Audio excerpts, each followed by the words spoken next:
Hi, I am Kaviraj from scoringtarget.com. In today's session, we are going to solve Indian Constitution essay in Kannada and English. ಆತ್ಮೀಯ ವಿದ್ಯಾರ್ಥಿಗಳ ಇವತ್ತಿನ ತರಗತಿಯಲ್ಲಿ ನಾವು ಭಾರತದ ಸಂವಿಧಾನದ ಒಂದು ಪ್ರಬಂಧವನ್ನು ಕನ್ನಡ ಮತ್ತು ಇಂಗ್ಲೀಷ್ ಎರಡೂ ಲ್ಯಾಂಗ್ವೇಜಲ್ಲಿ ಕಲ್ತ್ಕೊಳ್ಳೋಣ. ಸೊ ಈ ಎಸ್ಸೆ ಹೈಸ್ಕೂಲ್ ವಿದ್ಯಾರ್ಥಿಗಳಿಗೆ ಮತ್ತು ಕಾಲೇಜ್ ವಿದ್ಯಾರ್ಥಿಗಳಿಗೆ ಹಾಗೂ ಇತರ ಒಂದು ಸ್ಪರ್ಧಾತ್ಮಕ ಪರೀಕ್ಷೆಗಳಿಗೆ ಕೂಡ ತುಂಬ ಅನುಕೂಲ ಆಗುತ್ತೆ. ಸೊ ಈ PDF ನೋಟ್ಸನ್ನು ನೀವು ಡೌನ್ಲೋಡ್ ಮಾಡ್ಕೋಬೇಕಂದ್ರೆ ಅದರ ಲಿಂಕನ್ನು ಕಾಮೆಂಟ್ ಬಾಕ್ಸ್ ಹಾಕಿರ್ತೀನಿ, ಕ್ಲಿಕ್ ಮಾಡಿ ಡೌನ್ಲೋಡ್ ಮಾಡ್ಕೊಳ್ಳಿ. ಇಲ್ಲಿ ಪ್ರಾರಂಭದಲ್ಲಿ ನಿಮಗೆ ಸ್ಕ್ರೀನ್ ಮೇಲೆ ತೋರಿಸ್ತಾ ಇದ್ದೀನಿ. ಇದು ಎಸ್ಸೆ ಏನಿದೆ ಕನ್ನಡದಲ್ಲಿದೆ. ಇದಾದ ನಂತರ ನಿಮಗೆ ಇದೇ ಸೇಮ್ ಎಸ್ಸೆಯನ್ನು ಇಂಗ್ಲೀಷ್ನಲ್ಲಿ ಕೂಡ ಇದೆ. ಸೊ ನಿಮಗೆ ಯಾವುದು ಬೇಕೋ ಅದನ್ನು ನೀವು ಇದರಿಂದ ಓದ್ಕೋಬೋದು. Okay, let start the class. So Indian constitution essay in Kannada. So ಈ ಪ್ರಬಂಧವನ್ನು ಬರೀಬೇಕಂದ್ರೆ ಮೊದಲನೇದಾಗಿ ಭಾರತ ಸಂವಿಧಾನ ಅಂತ ಟೈಟಲನ್ನು ಹಾಕಿ ಪೀಠಿಕೆ ಬರೀಬೇಕು. ಸೊ ಪೀಠಿಕೆ ಅಂದರೆ ಇಂಟ್ರಡಕ್ಷನ್. ಸಂವಿಧಾನವು ಒಂದು ದೇಶದ ಆಡಳಿತಕ್ಕೆ ಮಾರ್ಗದರ್ಶನ ನೀಡುವ ನಿಯಮಗಳು ಮತ್ತು ನಿಬಂಧನೆಗಳ ಒಂದು ಗುಂಪಾಗಿದೆ. ಸಂವಿಧಾನವು ರಾಷ್ಟ್ರದ ಪ್ರತಿಯೊಂದು ಪ್ರಜಾಸತ್ತಾತ್ಮಕ ಮತ್ತು ಜಾತ್ಯತೀತ ರಚನೆಯ ಬೆನ್ನೆಲುಬು. ಭಾರತದ ಸಂವಿಧಾನವು ವಿಶ್ವದ ಅತ್ಯಂತ ಉದ್ದವಾದ ಸಂವಿಧಾನವಾಗಿದೆ. ಇದು ರಾಜಕೀಯ ತತ್ವಗಳು, ಕಾರ್ಯವಿಧಾನಗಳು ಮತ್ತು ಸರ್ಕಾರದ ಅಧಿಕಾರಿಗಳ ಚೌಕಟ್ಟನ್ನು ವಿವರಿಸುತ್ತದೆ. ಭಾರತ ಸಂವಿಧಾನವನ್ನು 26 ನವೆಂಬರ್ 1949 ಬರೆಯಲಾಯಿತು ಮತ್ತು 26 ಜನವರಿ 1950 ಜಾರಿಗೆ ಬಂದಿತ್ತು. ಇದು ಪೀಠಿಕೆಯಲ್ಲಿ ನಾವು ಈ ಒಂದು 4 ಲೈನ್ಸನ್ನು ಬರೀಬೇಕು. ಯಾವುದೇ ಎಸ್ಸೆ ಬರೀಬೇಕಂದ್ರೆ ಮೊದಲನೇ ಹಂತ ಪೀಠಿಕೆ. ಸೊ ಪೀಠಿಕೆ ಆದ ನಂತರ ಭಾರತ ಸಂವಿಧಾನವನ್ನು ಹೇಗೆ ರಚಿಸಲಾಯಿತು ಅಂತ ಒಂದು ಎರಡನೇ ಟೈಟಲ್. ಇದು ಬಾಡಿ ಆಫ್ ದ ಎಸ್ಸೆಯಲ್ಲಿ 1946 ರಚನೆಯಾದ ಸಂವಿಧಾನ ಸಭೆಯಿಂದ ಭಾರತೀಯ ಸಂವಿಧಾನವನ್ನು ರಚಿಸಲಾಯಿತು. ಡಾಕ್ಟರ್ ರಾಜೇಂದ್ರ ಪ್ರಸಾದ್ ಅವರನ್ನು ಸಂವಿಧಾನ ಸಭೆಯ ಅಧ್ಯಕ್ಷರಾಗಿ ಆಯ್ಕೆ ಮಾಡಲಾಯಿತು. ಸಂವಿಧಾನವನ್ನು ವಿನ್ಯಾಸಗೊಳಿಸಲು ಕರಡು ಸಮಿತಿಯನ್ನು ರಚಿಸಲಾಯಿತು. ಡಾಕ್ಟರ್ BR ಅಂಬೇಡ್ಕರ್ ಅವರ ಅಧ್ಯಕ್ಷರಾಗಿ ಸೇವೆ ಸಲ್ಲಿಸಿದರು. ಸಂವಿಧಾನದ ರಚನೆಯು 2 ವರ್ಷ 11 ತಿಂಗಳು ಮತ್ತು 18 ದಿನಗಳನ್ನು ತೆಗೆದುಕೊಂಡಿತ್ತು. ಇನ್ನು ಭಾರತದ ಸಂವಿಧಾನದ ಲಕ್ಷಣಗಳು. ಭಾರತೀಯ ಸಂವಿಧಾನವು ಸಂವಿಧಾನದ ಮೂಲಭೂತ ಗುರಿಗಳು ಮತ್ತು ಮೌಲ್ಯಗಳನ್ನು ಒಳಗೊಂಡಿರುವ ಮುನ್ನುಡಿಯೊಂದಿಗೆ ತೆರೆಯುತ್ತದೆ. ಇದು ಸಂವಿಧಾನದ ಗುರಿಗಳನ್ನು ಸ್ಥಾಪಿಸುತ್ತದೆ. ಈಗ ಸಂವಿಧಾನದ ಗುಣಲಕ್ಷಣಗಳಲ್ಲಿ ಮೊದಲನೇದು ವಿಶ್ವದ ಅತಿ ಉದ್ದದ ಸಂವಿಧಾನ. ಭಾರತದ ಸಂವಿಧಾನವು ವಿಶ್ವದ ಅತಿ ಉದ್ದದ ಸಂವಿಧಾನವಾಗಿದೆ. ಇದನ್ನು ಪ್ರಾರಂಭಿಸಿದಾಗ ಇದು 22 ವಿಭಾಗಗಳು ಮತ್ತು 8 ವೇಳಾಪಟ್ಟಿಗಳಲ್ಲಿ 395 ವಿಷಯಗಳನ್ನು ಒಳಗೊಂಡಿತ್ತು. ಭಾರತೀಯ ಸಂವಿಧಾನಕ್ಕೆ 104 ತಿದ್ದುಪಡಿಗಳನ್ನು ಮಾಡಲಾಗಿದೆ. ಸೊ ದೊಡ್ಡದಾದ ಸಂವಿಧಾನ ಅಂತಲೇ ಹೇಳ್ತಿದ್ದು. ಕೆಲವರು ಉದ್ದವಾದ ಸಂವಿಧಾನ ಅಂತ ಹೇಳ್ತಾರೆ, ಕೆಲವರು ದೊಡ್ಡದಾದ ಸಂವಿಧಾನ ಅಂತ ಕೂಡ ಪದವನ್ನು ಬಳಸ್ತಾರೆ. ಇನ್ನು ಎರಡನೇದು ಭಾರತೀಯ ಸಂವಿಧಾನದ ಬಿಗಿತ ಮತ್ತು ನಮ್ಯತೆ. ನಮ್ಮ ಸಂವಿಧಾನದ ವಿಶಿಷ್ಟ ಲಕ್ಷಣವೆಂದರೆ ಅದು ಅಮೆರಿಕನ್ ಸಂವಿಧಾನದಷ್ಟು ಕಠಿಣವಾಗಿಲ್ಲ. ಇದು ಗಟ್ಟಿಯಾದ ಮತ್ತು ಹೊಂದಿಕೊಳ್ಳುವ ಎರಡನ್ನು ಸೂಚಿಸುತ್ತದೆ. ಪರಿಣಾಮವಾಗಿ ಕಾಲಾನಂತರದಲ್ಲಿ ಅದು ಸುಲಭವಾಗಿ ಬದಲಾಗಬಹುದು ಮತ್ತು ವಿಸ್ತರಿಸಬಹುದು. ಇನ್ನು ಸಂವಿಧಾನದ 3ನೇ ಗುಣಲಕ್ಷಣ ಏಕೀಕೃತ ಗುಣಲಕ್ಷಣಗಳೊಂದಿಗೆ ಫೆಡರಲ್ ವ್ಯವಸ್ಥೆ. ಅಂದರೆ ಸರ್ಕಾರದ ಅಧಿಕಾರಿಗಳನ್ನು ಕೇಂದ್ರ ಸರ್ಕಾರ ಮತ್ತು ರಾಜ್ಯ ಸರ್ಕಾರಗಳ ನಡುವೆ ಹಂಚಲಾಗುತ್ತದೆ. ಕಾರ್ಯಾಂಗ, ನ್ಯಾಯಾಂಗ ಮತ್ತು ಶಾಸಕಾಂಗ ಎಂಬ 3 ಸರ್ಕಾರಿ ಸಂಸ್ಥೆಗಳ ಅಧಿಕಾರಿಗಳನ್ನು ಸಂವಿಧಾನದ ಅಡಿಯಲ್ಲಿ ವಿಂಗಡಿಸಲಾಗಿದೆ. ಪರಿಣಾಮವಾಗಿ ಭಾರತೀಯ ಸಂವಿಧಾನವು ಫೆಡರಲ್ ರಚನೆಯನ್ನು ಪ್ರತಿಪಾದಿಸುತ್ತದೆ. 4ನೇದು ಮೂಲಭೂತ ಹಕ್ಕುಗಳು ಮತ್ತು ಮೂಲಭೂತ ಕರ್ತವ್ಯಗಳು. ಭಾರತೀಯ ಸಂವಿಧಾನವು ಭಾರತೀಯ ನಾಗರಿಕರಿಗೆ ಮೂಲಭೂತ ಹಕ್ಕುಗಳ ಸಮಗ್ರ ಗುಂಪನ್ನು ವಿವರಿಸುತ್ತದೆ. ಸಂವಿಧಾನವು ನಾಗರಿಕರಿಗೆ 11 ಜವಾಬ್ದಾರಿಗಳನ್ನು ಪಟ್ಟಿಯನ್ನು ಒಳಗೊಂಡಿದೆ. ಇದನ್ನು ಮೂಲಭೂತ ಕರ್ತವ್ಯಗಳು ಎಂದು ಕರೆಯಲಾಗುತ್ತದೆ. ಈ ಕೆಲವು ಜವಾಬ್ದಾರಿಗಳಲ್ಲಿ ರಾಷ್ಟ್ರಧ್ವಜ ಮತ್ತು ಗೀತೆಗೆ ಗೌರವ, ದೇಶದ ಸಮಗ್ರತೆ ಮತ್ತು ಏಕತೆ ಮತ್ತು ಸಾರ್ವಜನಿಕ ಆಸ್ತಿಯ ರಕ್ಷಣೆ ಸೇರಿವೆ. ಇನ್ನು 5ನೇದು ರಾಜನೀತಿಯ ನಿರ್ದೇಶಕ ತತ್ವಗಳು.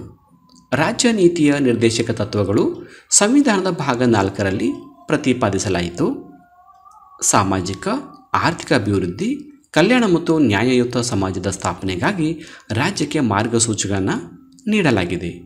ಈ ವಿಭಾಗವು ನಿರ್ದೇಶನ ತತ್ವಗಳ ಪ್ರಾಮುಖ್ಯತೆ ಮತ್ತು ವರ್ಗೀಕರಣವನ್ನು ಪರಿಶೀಲಿಸುತ್ತದೆ. ಸಾಮಾಜಿಕ ನ್ಯಾಯ, ಆರ್ಥಿಕ ಸಬಲೀಕರಣ ಮತ್ತು ಪರಿಸರ ಸಂರಕ್ಷಣೆಯಂಥ ಕ್ಷೇತ್ರಗಳ ಮೇಲೆ ಕೇಂದ್ರೀಕರಿಸುತ್ತದೆ. ಇನ್ನು 6ನೆಯ ಲಕ್ಷಣ ತುರ್ತು ನಿಬಂಧನೆಗಳು. ಬಿಕ್ಕಟ್ಟಿನ ಸಮಯದಲ್ಲಿ ರಾಷ್ಟ್ರದ ಮತ್ತು ಭದ್ರತೆಯನ್ನು ಖಚಿತಪಡಿಸಿಕೊಳ್ಳಲು ಸ್ಥಿರ ತುರ್ತು ಪರಿಸ್ಥಿತಿಗಳ ಘೋಷಣೆಗೆ ಸಂವಿಧಾನವು ಸೂಕ್ತವಾಗಿದೆ. ಈ ವಿಭಾಗವು ವಿವಿಧ ರೀತಿಯ ತುರ್ತು ಪರಿಸ್ಥಿತಿಗಳನ್ನು ವಿವರಿಸುತ್ತದೆ. ರಾಷ್ಟ್ರೀಯ, ರಾಜ್ಯ ಮತ್ತು ಹಣಕಾಸು ಮತ್ತು ಸರ್ಕಾರದ ಕಾರ್ಯನಿರ್ವಹಣೆ ಮತ್ತು ವೈಯಕ್ತಿಕ ಹಕ್ಕುಗಳ ಮೇಲೆ ಪರಿಣಾಮ ಬೀರುತ್ತದೆ. ಎಸ್ಸೆಯ ಕೊನೆಗೆ ನಾವು ಉಪಸಂಹಾರವನ್ನು ಬರೀಬೇಕು, ಅಂದರೆ ಕನ್ಕ್ಲೂಷನ್.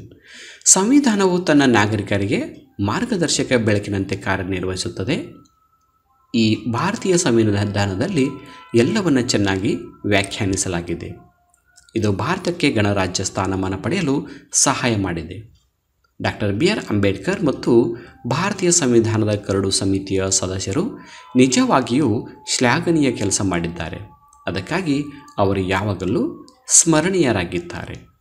ಇಷ್ಟು ನಾವು ಕನ್ನಡದಲ್ಲಿ ಈ ಒಂದು ಪ್ರಬಂಧವನ್ನು ಬರಿಬೋದು. ಇದು ನೀವು ಭಾಷಣ ಒಂದು ಸ್ಪರ್ಧೆಯಲ್ಲಿ ಕೂಡ ಈ ಒಂದು ಬಳಸ್ಬೋದು.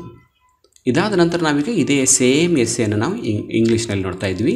Indian constitution essay in English. Introduction. A constitution is a set of rules and regulations that guide the governance of a country. Constitution is a backbone of every democratic and secular structure of a nation. Indian Constitution is the longest constitution in the world. It describes the political principles, procedures, and framework of government powers. The Constitution of India was written on 26th November 1949 and came into force on 26th January 1950. How was the Constitution of India framed? The Constitution of India was framed by the Constituent Assembly formed in 1946. Dr. Rajendra Prasad was elected as the President of the Constituent Assembly. A drafting committee was formed to design the Constitution, with Dr. BR Ambedkar serving as chairman. The drafting of the Constitution took 2 years, 11 months and 18 days. Now, the characteristics of Indian Constitution. The Constitution of India opens with a preamble which contains the basic aims and values of the Constitution. It establishes the objectives of the Constitution. So, first one, world's largest Constitution. Indian Constitution is the longest Constitution in the world. When it was launched, it contains 395 subjects in 22 sections and 8 schedules. 104 amendments have been made to the Indian Constitution. So, second characteristics, rigidity and flexibility of Indian Constitution. The distinctive features of our Constitution is that it is not as rigid as the American Constitution. It refers to both rigid and flexible. As a result, it can easily change and expand over time. So, third, federal system with unitary characteristics. The powers of the government are divided between the central government and the state governments. The powers of the 3 government bodies, namely the executive, judiciary and the legislature, are divided under the Constitution. Consequently, the Indian Constitution advocates a federal structure. Fourth one, fundamental rights and fundamental duties. The Indian Constitution outlines a comprehensive set of fundamental rights for Indian citizens. The Constitution contains a list of 11 responsibilities for citizens known as fundamental duties. Some of these responsibilities include respect of the national flag and anthem, integrity and unity of the country, and protection of public property. Fifth one, guiding principles of state policy.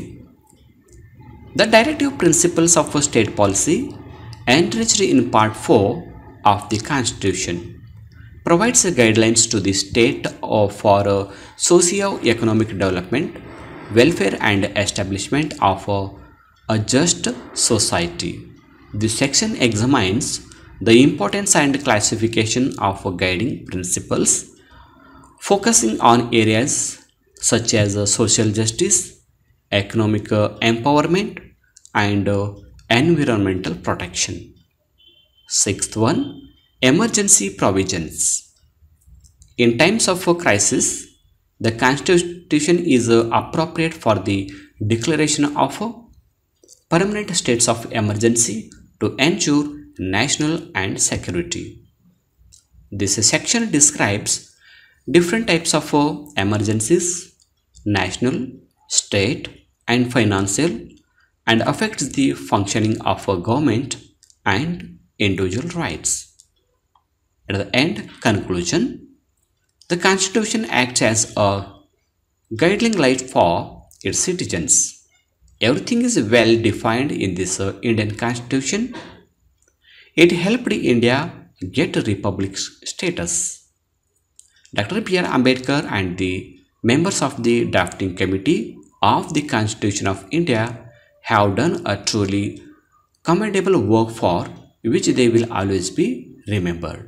So ಇದು ಎಸ್ಸೆನ ನೀವು download ಮಾಡ್ಕೋಬೇಕಂದ್ರೆ ಅದರ ಲಿಂಕನ್ನು comment ಬಾಕ್ಸಲ್ಲಿ ಹಾಕಿರ್ತೀನಿ, click ಮಾಡಿ download ಮಾಡಿಕೊಂಡು ನಿಮ್ಮ ಎಕ್ಸಾಮ್ಗೆ ಪ್ರಿಪೇರ್ ಆಗಿ ಅಂತ ಹೇಳ್ತಾ, ಇಲ್ಲಿವರೆಗೆ ನಾನು ಸುಮಾರು 45 ಎಸ್ಸೆಗಳನ್ನ ಸಾಲ್ವ್ ಮಾಡಿದ್ದೀನಿ.